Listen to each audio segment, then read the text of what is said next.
How are you doing? Yeah. Good, good. All right, let's get started.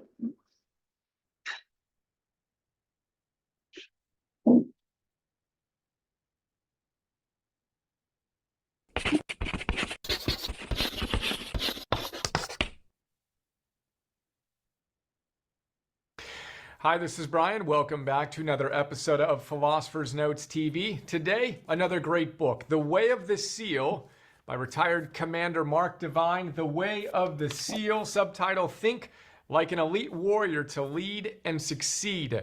This is the second book of Mark Divine's that we have featured.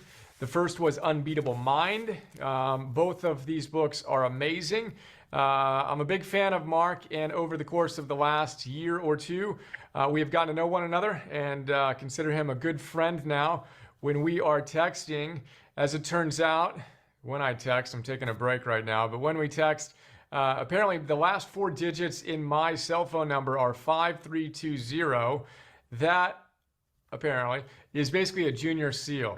So I say, hey, Commander, and then I sign it off with 5320, which for me is a sign of humility and respect to the good commander.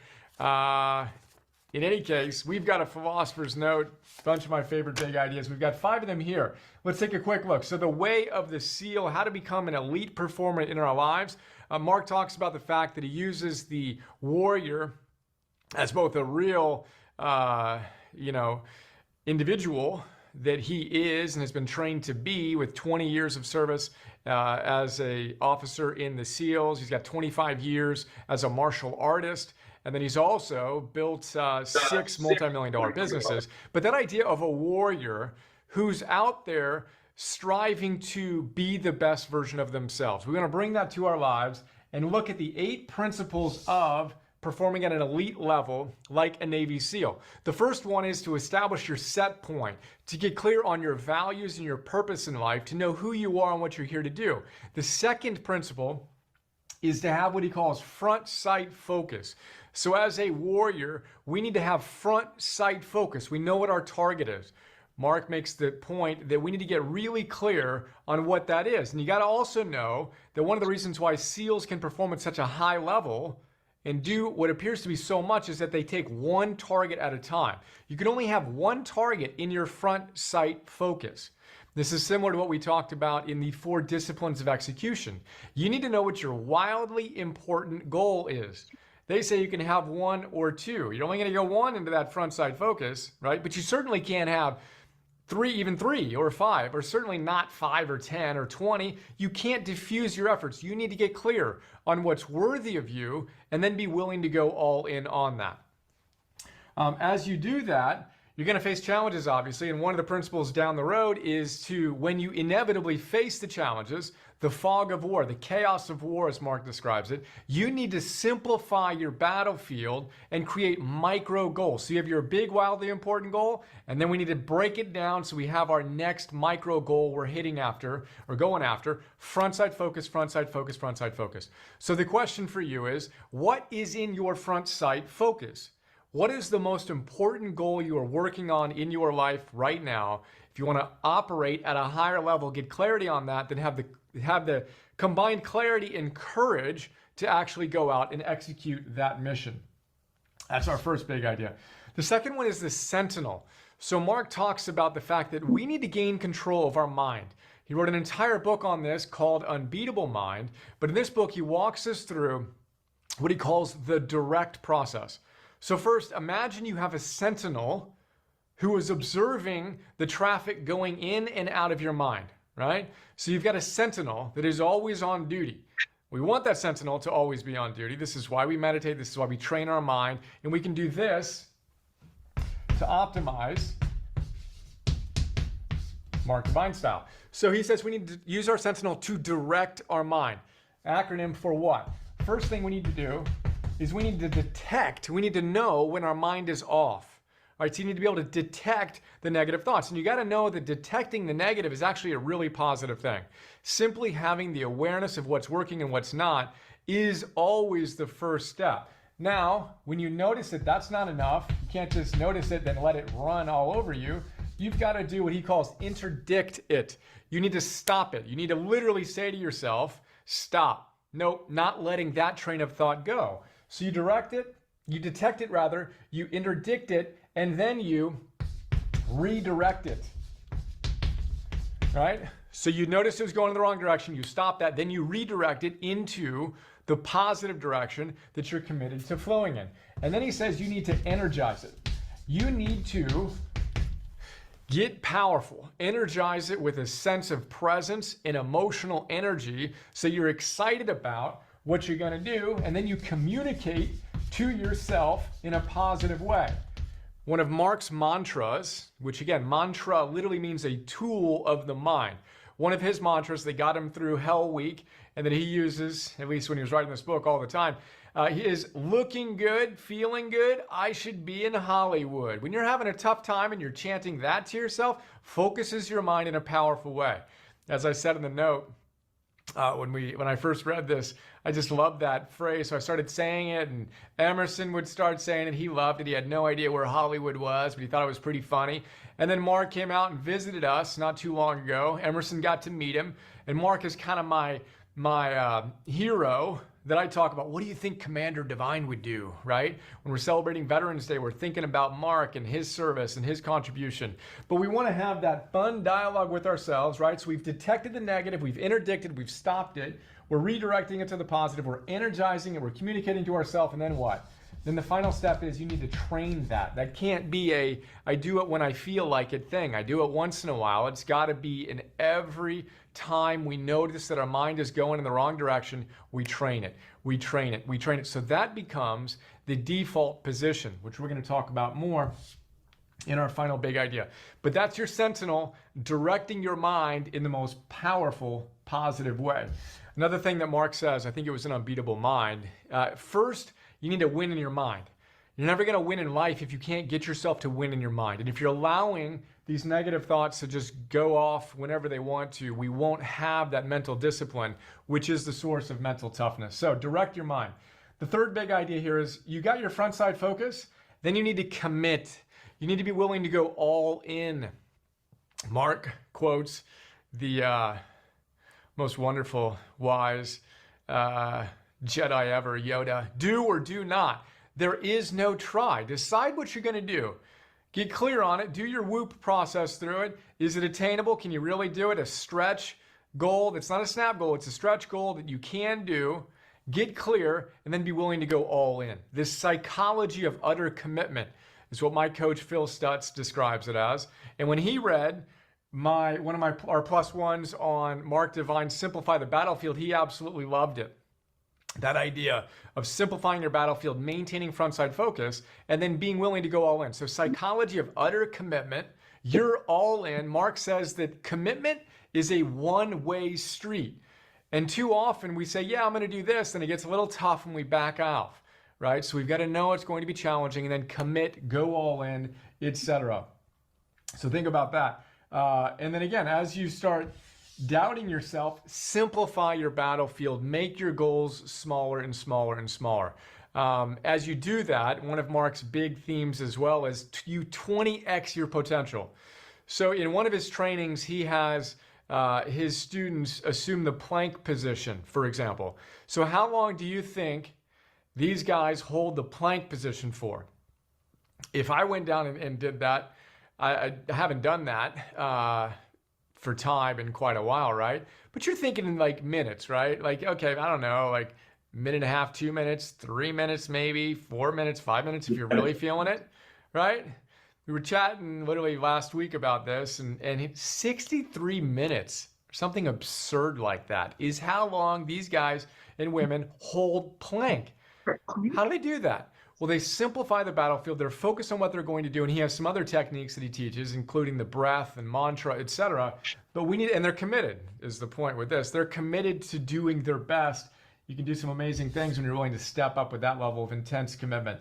The fourth big idea here is reducing TV news. So in the note, I quote Mark, and he's got some great thoughts on this about how pernicious the TV news is. And his advice is very simple: eliminate it. It's obviously deliberately negative. That's how they're going to capture your attention. We've just got to continue to be aware of how many different things out there are trying to capture our attention in different ways. And obviously, there's a lot of great information out there, but we need to know that all that information is consuming our most valuable asset, which is our attention, and then be very, very, very selective in what gets in through that sentinel's gate. We've talked about it in prior episodes, but the quantity of TV talk shows you watch is really highly correlated to your levels of anxiety, depression, etc., all the stuff you don't want. We talked about Kelly McGonigal's Upside of Stress. People who watched over 6 hours of the Boston bombing news reporting, watched it on TV, had more post-traumatic stress disorder symptoms than people who actually experienced it. Alberto Villoldo has the great line, and he says that our minds evolved to deal with one lion at a time, right? We deal with that fight or flight. We're either dead or we escaped, and then we shake it off, right? Now it's as if the whole entire jungle is roaring at us all day, every day. And our limbic system didn't evolve to handle that level of stress. So we need to have the discipline to disconnect and then put our energy into what we've said is the most important. The amount of energy that we reclaim when we do that is huge. So think about that, and think about if you can eliminate some of the unessential news you might be consuming, or echo chamber perspectives, etc., and get to work on what really matters and how you're going to deal with the challenges that exist in the world today rather than simply react and get stressed from it. Our fifth and final idea is discipline. Mark tells us that it's discipline that is the spark that leads to habits. And he says the ancient etymology of the word discipline is literally to be a disciple to something. He says we need to be a disciple to our highest selves and be willing to commit to mastery such that we can serve that highest version of ourselves and give our gifts, as I would say, in greatest service to the world. So discipline is the spark that allows those habits to come through, that allows us to shine as powerfully as we can. And he has a great line. He says, when extraordinary effort becomes commonplace, when it's just normal for you to show up and do extraordinary things effort-wise, extraordinary results are going to follow. So think about that. When you have extraordinary efforts, to an extent, that's just habitual. It's just who you are. It's commonplace. Extraordinary results are going to follow. That's the essence of performing at an elite level, Navy SEAL style. In the process, you're reducing or eliminating TV news. If you're feeling it, you're committing, you're going all in. Do or do not. There is no try. One-way street. Make the choice, decide, do it. The Sentinel helps us detect, interdict, redirect, energize, communicate, and train our minds moment to moment to moment as we maintain front sight focus on that wildly important goal that we decided is most important to us. The Way of the SEAL, Mark Divine. Check out the book, the note, his site, etc. if you're feeling it, and think about what idea most landed and how you can go out and make it a more integrated part of your life starting today. Get on that. Make today another awesome day. See you. Isn't it a bit odd? It's good stuff. Couple of guys came in a little late. Did you guys get anything? Any ideas that you guys got from that? Thoughts? Concerns? 60-minute plank. I know I can do 15. I know I can do 15 minutes. I'm pretty confident in that. I don't know I was in the military when I was 24. And I did some long planks. I don't know if it was 60 minutes. So I don't think it was 60 minutes, but I don't know. I don't know if I have 60 minutes in my day to actually try to do something like that. And just I think my ADHD would like freak out on me, but that's crazy, right? Yeah, I've been doing it for months, like daily. Yeah. Now I extended to 2 minutes and 20 seconds. It's hard. And that's not easy. It's hard. It's hard. But I mean, that's he's talking about the discipline and all of that stuff there. And so discipline is interesting. I mean, does anybody here think that they're not very disciplined? You don't think you're disciplined? You? Certain things. So not disciplined. It's hard. Well, so I think it's interesting because there are people that say I'm not disciplined at all, and some people are like, I'm super disciplined. We're all disciplined. We're all disciplined at some level because there's things that you do every day, no matter what, right? So, most adults, like they get up, they brush their teeth, they get in the shower, they get dressed, they go to work, they're like, there's all these things that they do, and it's just like commonplace, it's not like you have to think about it. Those are disciplines, and mostly those are disciplines because you've done them for so long that it just becomes natural.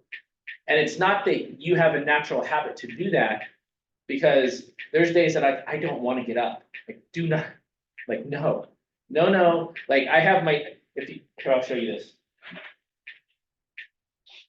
People are like, oh my God, you do this, you do that. So these are my alarms, just so we're clear, like, these are all my alarms, right? So I have 3:45, 4:30, 5:30, 5:45, 6. So like, I'm hitting multiple alarms, because there is not one alarm out there that is powerful enough to get me up by itself. Like, the alarms need help, so like, there's a mask of what like discipline should be and what it actually is. But we all do things that we really need to do and become disciplined in them, but it's because of the iteration of doing something constantly over and over and over and over and over again. Can you guys think of something in your business that you would need to do over and over and over again for it to become a discipline that's hard to do right now? What would that be? Lead generation? Picking up the phone, calling Yeah. people? It's hard, right? It's super hard. It's super hard. So that's the discipline part of it, where the habits. The TV news, I thought that was interesting, that TV news was in there. But I mean, does anybody watch the TV news, network news, or anything like that? It's all entertainment. There's so many things that like, if you just watched the TV news and took that for black and white, you'd think like only 4 people died yesterday in LA. When in reality, like, way more than that. But they pick the stories that they want out and put it in the news, because the news is not news, it's entertainment. So it's wholly negative. Like, would you watch a TV news where they only talk about happy things? Some people would, but I mean, I think the ratings on that would drop. Not like the more like 60 minutes or over. Oh no, 60 Minutes has negative stuff on there all the time, Yeah. right? There's sometimes like my wife and I, she'd be like, I don't wanna watch that, it's too negative. Like, she'd be like, let's not watch that while we're eating dinner. There was because actually in 60 Minutes, because I do watch 60 Minutes, I'm gonna age myself, I'm sounding a really old dude right now. But they've been talking about the war in Ukraine for a very, very long time.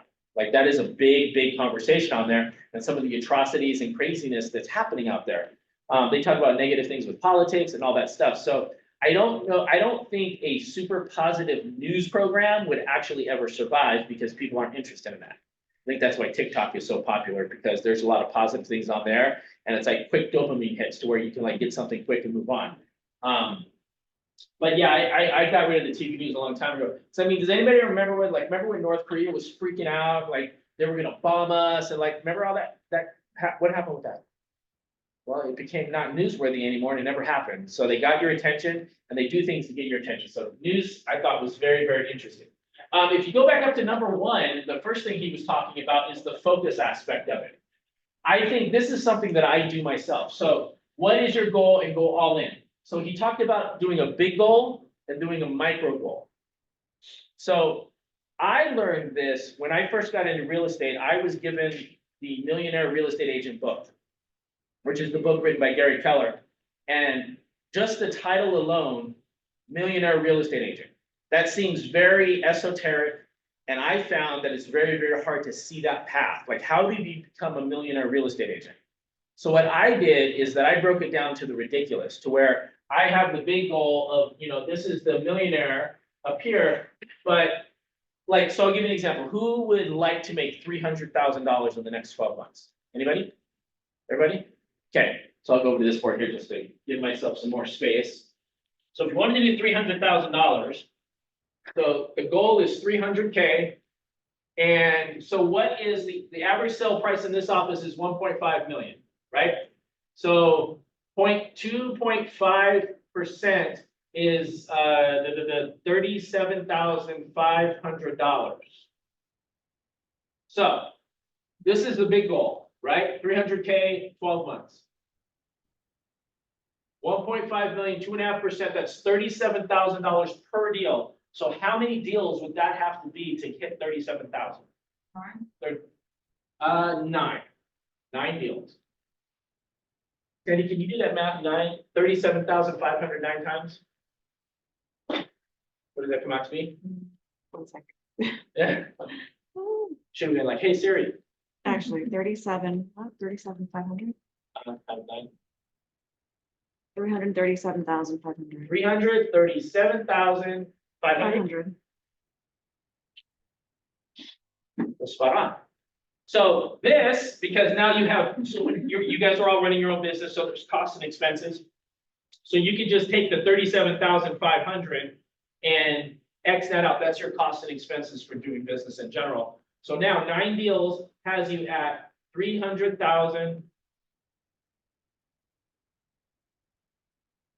$300,000. So now we have 9 deals. That's not even a deal a month. So now how do you track that? So first, you need 9 deals. Well, now you have to get 1. And the way you get 1 is that you literally have to talk to as many people as you possibly can find to find that 1 deal. Don't focus on the 300,000, don't focus on the 9. Those are all big esoteric ideas. So if you do that and let's say you talk to, so the average, I'm going to just give you guys the number so you have something to go with. On average, to get an appointment, it's about 50 to 200 conversations. Get an appointment. So if you do 50 to 200 conversations, you get an appointment. So now you have 1 appointment equals 1 appointment. Now the question is, how many appointments does it take to get a deal? If you start tracking your numbers this way, you'll be able to understand like, oh, if I want to make, because I'm going to give you an example. So it's going to take you 5 appointments, which is 1,000 conversations.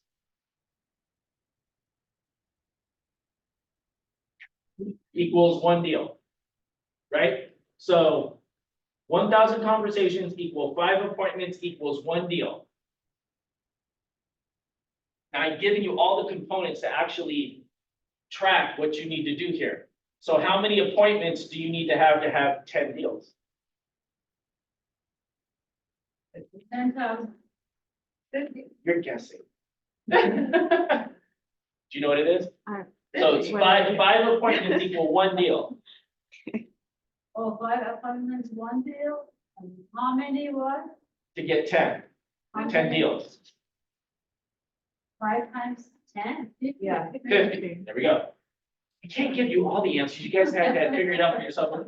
So 50 appointments. 50 appointments, 10 deals. Right? How many conversations is that? So that is, huh? Well, in the beginning, you said 1,000 for each deal. 5,000 combos. So now you take 365, hold on, 5,000 divided by 365 equals, how many conversations per day do you think that is? It's 13. I tell you to do 25, like do 25 conversations a day. I say 25 because I know most people aren't going to do that. And it's not easy, it's hard. Well, and most of the time people aren't gonna answer their phone or text, so if you contacted 25 people, you probably would like it out of 10, 13. Right, but so you're right, it's not easy. And that's why you see most people not succeeding, because it's not easy. Well, everybody wants it easy. Everybody wants it easy. You don't just want it easy, everybody wants it easy. And everybody wants the secret sauce, the secret formula, and I'm gonna tell you what the secret sauce is. The secret sauce is you have to be able to do hard better. You have to do the hard stuff, and you have to get good at doing the hard stuff, and you have to get better than anybody else at doing the hard stuff. Just like waking up early, going to the gym, calling more people, talking to people, because guess what? If you're not wanting to do it, nobody else is wanting to do it, and most people aren't doing it. So if you're not doing it, you're doing what everybody else is doing. So if you want to stand apart, because I'll tell you, I can count on my hand right now, how many agents in this office made over $300,000 last year? Not a lot of people are doing it. Not a lot. And that's not this office. This is the entire LA area. If you go on Facebook, everybody's a millionaire real estate agent. Everybody's crushing it. It looks amazing. Everybody is a fantastic agent. Everybody got 10 listings. That is not true. That is not what's happening. But so, I don't know, is Tracy on? No. Tracy stopped unfollowing agents because there's just all this craziness going on. It's like the news. The news is not real. Like all this stuff on social media, it's not real. And so you have to realize that a very few people are actually making $300,000, but I just literally gave you the formula. Notice I didn't say, how talented do you have to be to make 5,000 contacts? How smart do you have to be? It is hard though, if you're not a complete Absolutely. extrovert, like, Absolutely, it's hard. That's why if the short path to success is you gotta start with everybody you know. And you gotta start, because you start with everybody you know, because those are the people that already like you. some of them, Well, then, but you have choices. You could go replace those people. Yeah. Like if you and I didn't like each other, I'll just go talk to her, right? So it's a volume game. And so this is, I went with 200, it's 50 to 200. When you are just starting out, there's conversations you're gonna have starting out with one person, two person, three person, four person. You're not gonna really know and you're gonna make mistakes. The way you fix your mistakes is through volume and iteration. You have to keep doing it and doing it more and doing it more. Right? So that's really, but you start with your big goal of 300,000 and you start with micro goals. And it goes back to like running a marathon. You ran a marathon, right? And we talked about this, like you didn't just wake up in the morning and go run a marathon, like you had to train for it. She's like, no, I ran a marathon right away. I never had to train. No, no, but the first time I didn't just 17 and 18. And the first time I did almost 45 minutes, just under 5 Yeah. hours, and the second time I did 45 minutes Yeah. worse, and I was running more. but the thing is that nobody ever usually, that I'm aware of, starts out never running a marathon or a long distance and just does it. You start out with small increments. One after one after one, and it's called Couch to 5K. I found the app. And it's just like, it literally says, run to your first street light and run back. The next day, run to the second street light and run back. And it slowly builds up your tolerance to where at some point, it's just gonna be normal to run. And you have to get coaches, like, You do. South Bay Squad, or I would not have been able to, because you just learn the different types of workouts. And you also are more motivated to do them through some other. Absolutely. Absolutely. But you start out with micro goals. You start out with small things and you work up to the big things. But you have to do the first, like you have to pick up the phone and just start making those initial phone calls and realize it's not going to be easy. Otherwise, everybody would do it. 2, secure your gate, the sentinel. I like the direct thing: detect, intersect, redirect, energize, communicate, and train. What's working and what is not working. So one of the coaching things that I have with my top agents, when they're stuck, this is what I do with them, is that I ask them one by one, I say, where did your deal come from? Like I go, deal 1, like all last year, deal 1, deal 2, deal 3, deal 4, deal 5, deal 6. I'll go through all of the properties that they sold. They sold one in Lancaster, Palmdale, 2 in Los Angeles, blah, blah, blah. I'll go through each and every property and I'll ask them, where did that deal come from? How did you get that deal? And then they'll tell me, and it'll look something like this. It'll be like, okay, this was SOI, SOI, this will be door knocking, this will be a mailer, SOI, SOI. That's pretty basic. So out of, and then let's go 7, 8, 9, 10. So this will be SOI, this will be door knocking, SOI, SOI. You ask any agent, that's pretty standard on where business comes from. So that's 10 deals right there. So what I do with them is that you have to look at what's working and what's not working. So what I do is I have them give me an expense sheet of profit and loss of all the money they're spending on their real estate business. And typically, real estate agents get very, it's the shiny quarter, like the shiny nickel. And they're like, they'll go out and buy, so they'll go buy leads, right? Like, more often I'll have an agent that's spending like $500 on a fancy website, $100 on NOD leads, $100 on expired listings, $100 on mailers. And so like now we have $800 that's being spent on marketing. They're like, oh, my marketing. But then I'll go, wait a second, look at all the deals you did. Where did this get you that? And then what we'll do is we'll go through and we'll say, what's working? Okay, you have 1, 2, 3, 4, 5, 6, 7 deals came from something that had nothing to do with this. You didn't get one expired listing, you didn't get one NOD listing, you're spending all this money and all this time. If you took that money and time and put it back into your SOI, could you make up 3 to 4 more deals? The answer is yes, you could.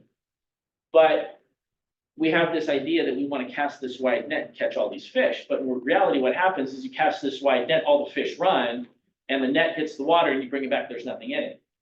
The key is you have to go after the fish one by one, and that's what nobody wants to do because they feel that's wasting time, it's taking a lot of time. In reality, it's the most efficient way to actually get business. Until you get to a point to where you are closer to being a millionaire real estate agent, and then that's leverage and staff conversation. So you go through and you figure out what's working and what's not working, you eliminate everything that's not working, and you only focus on the things that are working. If you come to the team meetings, which everybody in here has, I ask everybody, where did you get that deal from? 100% of the time so far this year, it's been SOI. SOI. That's not true. Tracy and I got a couple deals from the internet. So we got some stuff from Instagram and from our website or whatever. So not 100%, so 95%.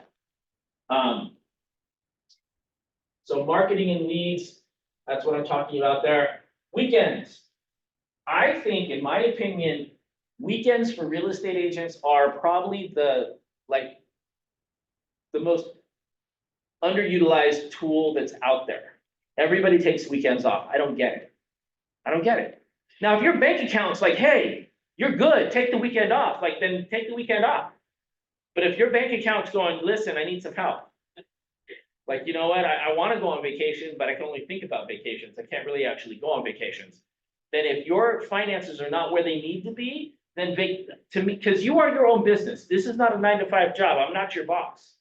I'm here to guide you, help you, tell you what works, tell you what doesn't work. So if you're so excited about taking off weekends, but you're struggling in your business, in my mind, if I'm coaching with you, weekends are off the table. You got to work weekends. You got to start hitting your contacts, hitting your people, whatever you're doing as much as you possibly can, because it only takes 9 deals to hit 300K. Most people that make 300K, most of their problems are solved. And so that's not even a deal a month. So the key is that I don't believe weekends are something that we should do because nobody's a 40-hour employee in here. And to be honest with you, most real estate agents that are massively successful are working way more than 40 hours a week. Way more. And just to use my wife as an example, Tracy's constantly working. There is no time off. We don't oh, we're gonna take the weekend. Even when we go on vacation, we're working. We're working on the weekends, we're showing property. I'm driving up to Pine Mountain Club, I'm driving out to LA. We did a thing this weekend on Saturday for Mother's Day called Moms and Mimosas. I don't know if you guys follow us on Facebook, but it was really cool. It worked out really well. But I had to leave halfway through because we had to show property in Woodland Hills at 2:00. Right? And I'm sitting there dealing with all of these buyers, all of these things. She's doing the Moms and Mimosas thing. So we're not man, I'm gonna take the weekend off. I don't think I've ever said that. Not since I've been in real estate. So I don't think weekends are on the table for something that we should have as real estate agents, unless your bank account's yes, take your weekend off. But when you get to 300, because now Now, let's go back to the millionaire real estate agent thing. If we have 9 deals and we're making $300,000 and we know how many contacts it takes, what do we have to do to get to $1 million? Do that 3.5 times. Times it by 3. So now that's a thing that's called leverage. Because at some point, you times 5,000 contacts by 3, that's 15,000 contacts. That's really hard to do. But when you get up to $300,000 making that kind of money, you realize that there's a thing that Gary Keller teaches, and this is kind of dumbed down to the ridiculous, is there's only 3 things in your real estate business that you need. Leads, listings, and leverage. So if you know it costs 5,000 contacts to get 9 deals, that means when you get 9 deals, you'll be able to get 9 listings. 9 listings will give you the ability to get leverage, which your first leverage piece should be an admin.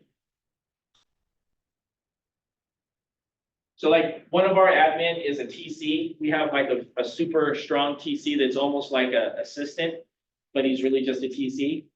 That's our first piece. And then we have another person that does a lot of the marketing and stuff virtually as an admin. So we have like one admin, but it's split between 2 different people. And this admin, so this person is going to be like a TC, paperwork, marketing. And then what that does is that frees up this thing called time. So you can actually go back up here and increase this to 10,000. So now you have 18 deals, right? So leads, listings, and leverage are the only 3 things that you need. Most of us are starting out just at the leads portion, and we haven't even come close to touching the amount of leads that we actually need to connect with to actually make a deal. Now, the cool thing is if you track your numbers and you follow the system that we have in the office, if you have about 300 people in your database and you're following up with them aggressively the right way, you're going to get between 5 and 10 deals within the next 12 months. But the frequent and aggressiveness is the key to that. Most of us aren't even talking to our people enough for them to want to stay friends with us, much less have them buy a house with us. That make sense? What questions do you guys have? I covered a lot of different things here. I just remember from the Malcolm Gladwell book, they're talking about most communities, in terms of like public school or a church. Yep, Being about 300 to 500 people. yep. So how do you, so it's really hard to have more than 500 acquaintances, the whole point of that. Or 500 people that feel like you're their friend. That would be the Right, point. so it comes down to like leverage. So when you have 500 people in your database, you're going to put them on a call list where you're going to try to call each and every one of them one at a time. So you're going to call like 5, 6, 10 people a day. You're not going to get a hold of everybody, but then that's when the smart plan falls into where you send them a text message, you send them a Facebook, you drop a letter in the mail, you send them an email, you send them a text message, you do all these little things to follow up with them. And then if they are like, say in your school, when you have a school of 500 people, like there's a PTA, if you have a community, there's an HOA, there's all these little things that you can do to be a part of and connect with people. There's events, like if you're at a school, there's so many events at a school. So many different, there's games, there's open houses, there's all of these different things. And you just have to participate in all of them. So I was listening to another agent who doesn't door knock, doesn't cold call, doesn't do anything. But she does do about 25 events a year. We do like 4 or 5 events a year. And that's a lot of work. I can't even imagine doing 25. That's like 1 every 2 weeks. That's a little crazy, right? I don't know, but it works for her and she's making a lot of money. But you have to find your thing. But if you're part of a community, I know people that they jumped on HOAs, that jumped on school boards, that jumped on all these things, because what happens is that makes you a part of a community, which increases your spirit. And so the bowling league, when I first came to LA, I joined a bowling league. That's like the super easy thing to do, because now you're on a team of 4 or 5 people and there's 20 teams. And every week you are talking to different people. So it slowly, like, I'm not talking to these people all the time, like, hey, how's it going? How's your kids? Blah, blah, blah. I'm just on a bowling league and I get to talk to different people every week. It was super easy. I didn't even realize what it was at the time until later on. But like, you can join any type of community that has regular meetings. Like, who has hobbies in here? What's your hobby? You mean, Dancing, biking, theater. dancing, biking, theater. If any of us go to meetup.com, there is a group meetup for any of those things you just mentioned. What about you? What do you do for fun? Tennis, hiking. Hiking? There's hiking groups everywhere. There's one called the Hashers. Have you ever heard of the Hashers? I think it's a drinking, running group to where they drink and they drink beer and they run. Oh, that's funny. I know, I was hiking a long time ago, and like all these guys are coming around and they stop on this rock and they're all out of breath, and they pop out beers and they start drinking beers. I was like, what is going on here? It's weird. And they're like, yeah, we're a drinking group that has a running problem. I was like, all right, well, I guess. But so like, literally you name anything, even when it comes around cultural, like this is a very Persian area out here. There's Persian groups around here that you could be a part of. So, I mean, there's a lot of different things. So when you say, I don't have enough connections, I don't have enough this, enough that, a lot of that is just excuses. Like, we're gonna make excuses to be where we're at because we're comfortable where we're at. So we have to just start doing things that are outside of our comfort zone, which is whatever you're doing right now. You want to get better. If you want to get better and make more money, you have to start saying no to some of the things that you do right now. Right? So like, I can just give you tons of examples. Questions, thoughts? What do you guys think? I forget the show's name he mentioned, like which people would watch and actually would experience it more just by watching. So it reminds me, like almost every night I watch Dateline and so Yeah. I fall asleep and I'm like, is it really good for me? Well, if you're falling asleep, it's probably, subliminally inside the back of your mind now, all the things they talked about. But so, I mean, I say all of this to basically iterate the fact that you have to start with one person and you have to increase your volume to get where you need to go. Someone right now wants to buy or sell a house. Guaranteed, guaranteed. You just have to start having those conversations and start adding people to your database. And so I'll tell you, one of the things that I do is that when you guys show up here, I pay attention to who's here, and then I go back to command and I look to see how many people you've actually uploaded in your database to see who's done what and who's not done something. So I had somebody that's like, there's nobody in this room. They're like, oh yeah, can you get me leads? I'm like, absolutely, I get you leads. Connected them, like whatever, went to their command, 0 people uploaded. Like, you want leads, but yet you're not even talking to the people you know. Yes. I find it difficult, like, to discipline myself and put those contacts in command. Mhm. Like, they are on my paper, they're on my phone, but like, it's like I talked to so many, which I did, like last week, I did not even put them in command because it's extra effort, extra focus. So, I mean, I don't have them. so my question is like, how do you want to pay? You're gonna pay in some way. You're gonna pay in your time and the effort to do that, because there's some pain involved, and that's the pain of time and the effort and patience to do that, or you can actually pay in dollars. If you want somebody to do it for you, I can point you in the direction, costs between $100 and $500, depending on what you want them to do, and they'll do it for you. But you've got to pay in some way.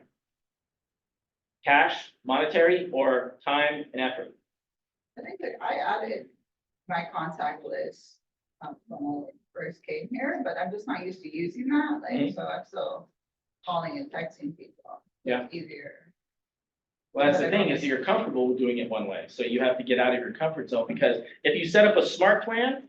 Yeah. And you could put one person in there, you call them one time, activate the smart plan, and now literally half or more of the contacts you have to make with that person are done. You don't have to worry about it. Yeah, I guess I just don't know how to set a lot of that stuff up. I mean, obviously I listened to stuff about how to import them. Mhm. And listen to some of the stuff about smart plan for the same link. You can literally, Ganita, you can actually, there's a thing on your phone, you can just upload everything to command through your phone by hitting a few buttons. So contact plus. Oh, yeah, I have it on my phone, actually. It's Yeah. it's a little Yeah. it's a little more complicated than you think, but once you subscribe to Contact Plus, like $5 a year, you can, Well, I upload think it. through command, there's a way to do it. It's like super easy. I don't think you need to pay for anything. I don't know, that's what, showed us. But so, I mean, so there's some pain involved in whatever it is. It's either the pain of your time and effort, or it's the pain that you have to actually pay somebody to do it. I know people that want to pay, that's fine. To each his own, but at the end of the day, whatever your comfort level is now, you have to get outside of that. You have to. Unless you really don't want to, then you're just gonna stay the same. Whatever money you're making now, wherever you're at right now, it's just gonna be that. And if you're okay with that, which I would argue you are if you don't want to change, you know, if I was your boss, it would be different. I would say, I need you here at 9 a.m. every day, I need you talking to 10 people an hour, and then you get to leave at 5 o'clock, and then you get a lunch. And then I'd hold you accountable, and if you didn't do something one day, I'd write you up 3 times and I'd let you go. So I'm paying you, right? If I start paying you, and I'm paying you $20 an hour, which is like $40,000 a year, it would benefit me if you did that to a T, because at the end of the day, 40,000 a year is, what's our average sale price here? Which is 37,500 for one deal. And I already know the number, so I would just pay you $20 an hour to do what I just told you guys to do. I mean, this is what you need to do. So you just have to get out of your comfort zone. And I know it sucks, trust me, it sucks. I'm But- sort of person, like, when I learn something new, I'm good with it, but before you know it, it's kind of hard. And I'll tell you this something right now, that there's a conversation you can have with your clients. That, would anybody agree with me that real estate is really expensive right now? It is. Agree. Is it really hard to buy a house right now? Yeah, It's not, it should have been done. well, if you have the money. You know what you want. So when I got into real estate in 2003, the average sale price in the San Fernando Valley was $325,000. It's $1 million today, which is freaking me out. But guess what? When I got in, it was really hard to buy a house then. It was considered really expensive. $325,000 in 2003 was considered really expensive. The one thing I've learned in 21 years in real estate is that housing will always seem really expensive until you look back on what it was 5 years ago versus today. I'm gonna do this as a team meeting, so I'll give you guys like a preview. But I'm gonna bring out some graphs that look like this. This is gonna be one graph. This is gonna be the other graph. And it's gonna look like this.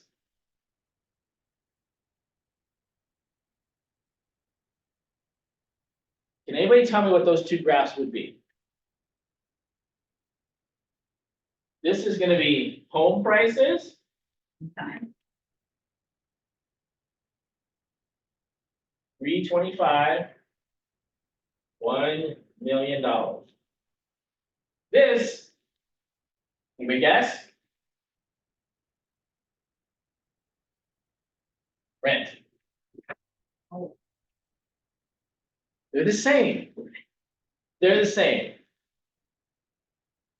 So today, whatever, and I can say this with pretty good confidence, because there is such a massive housing shortage that unless there was an earthquake in Los Angeles, like nothing's changing.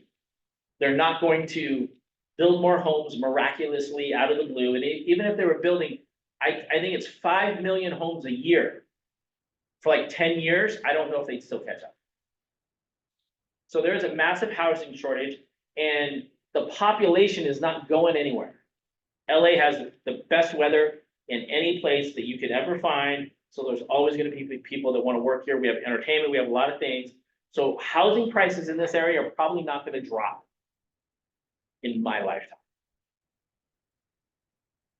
And guess what? Neither are rent. Rent won't either. So if somebody's like, oh my God, it's too expensive, or things are really expensive, they're always expensive. They always seem expensive. $325,000 seemed really expensive.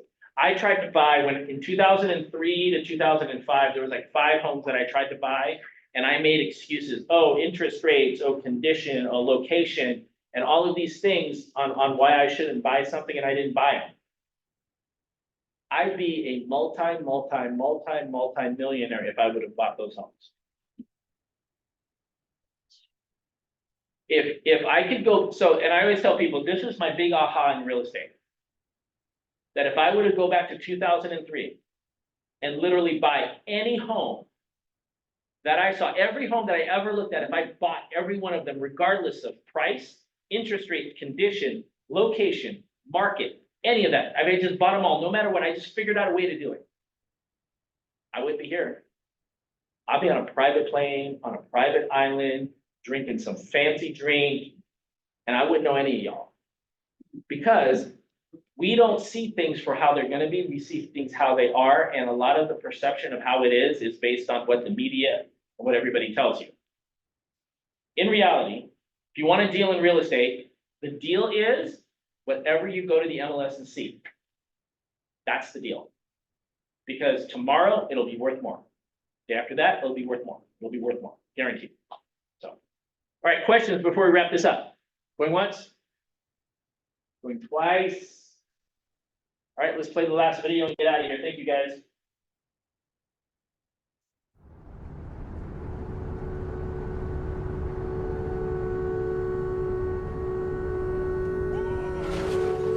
Sometimes horrible things happen to good people.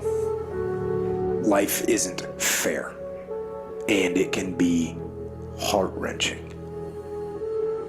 And if you're having one of those dark days, it's okay. It's okay. It's okay to feel that darkness. When challenges and issues come back to back to back to back, and it seems like something is after me, something is attacking me, something is attacking my journey, look for the lesson in it all. You will grow through what you go through. The question is, are you willing to go through it? When those bad things happen, what are you going to do? Are you gonna let this horrible situation dictate the way you feel and the way you handle it? Are you gonna fall over, fall down, fall apart? Or are you going to face this issue with courage and with resolution? You know darkness, so embrace that darkness. Don't look away from it, own it. Step up to the challenge, no matter what you face. Start walking, take that step. Every day, no matter what you are facing, get up and start walking. And never surrender. And remember that even in the most wretched times, when you face darkness yourself, no matter how bad things get, remember not to stop. Remember not to pause. Remember not to hesitate. Remember to put one foot in front of the other. Take that first step and start walking. And we will fight. And in fighting, we will win.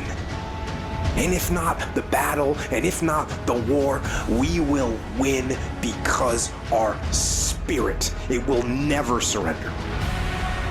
And that is the ultimate victory. To hold your head high, and even in the face of inescapable defeat, to stand and to fight. That is to win. All right, guys, thank you for coming. I hope you guys have a great day. Thank you, thank you, thank you. Button your shirt up.